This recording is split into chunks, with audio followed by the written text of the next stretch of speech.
Hay historias que son mucho más que una representación emocionante, y esta es una de ellas.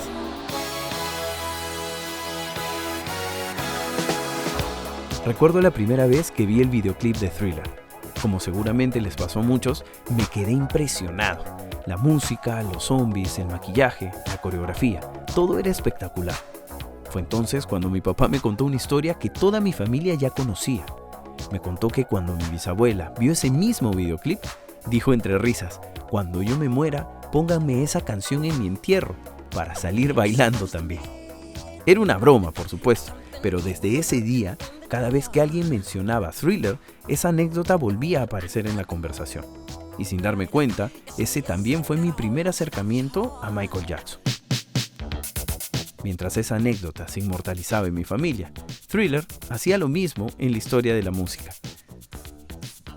Este álbum fue publicado el 30 de noviembre de 1982. Thriller terminaría convirtiéndose en el disco más vendido de todos los tiempos. Incluso, más de 4 décadas después, sigue editándose, sigue prensándose y sigue llegando a nuevos coleccionistas, y es que siempre estuvo vigente. Este disco, que es parte de mi colección, es una edición original de 1982, una de las primeras copias que se vendieron en Estados Unidos. La encontré en internet y terminó viajando desde Puerto Rico hasta mi tornamesa. Observen la contraportada, es una de las primeras ediciones en la cual omitieron colocar el crédito de Michael como coproductor del álbum. Solo aparece el nombre de Quincy Jones, error que corrigieron un mes después del lanzamiento y quedó así, como se sigue prensando hasta hoy.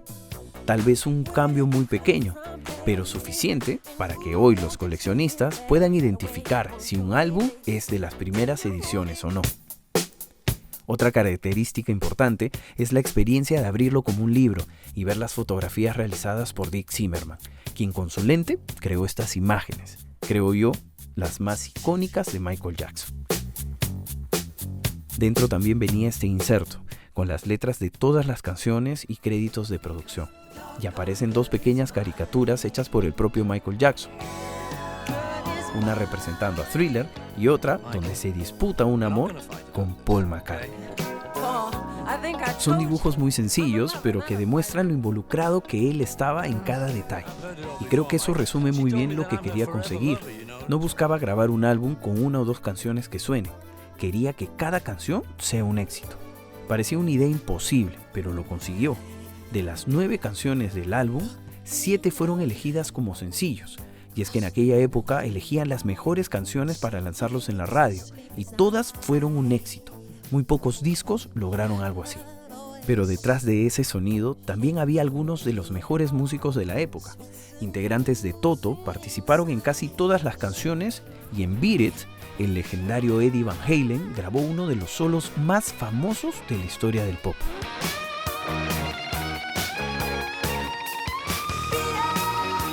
Pero antes de tener esta copia, yo ya tenía otra, esta edición prensada en Venezuela que encontré en el centro de Lima.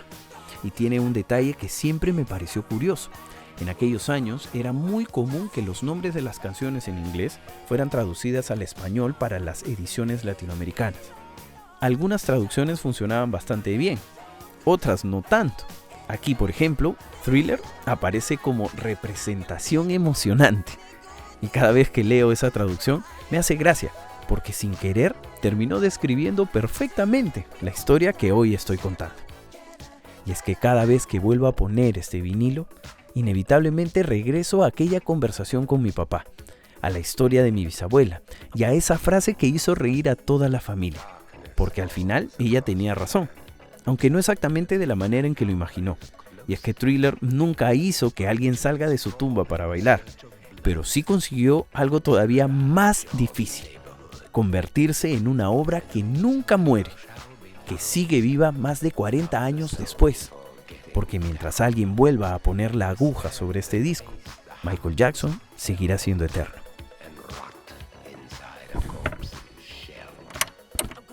Ahora sí, escuchémoslo juntos.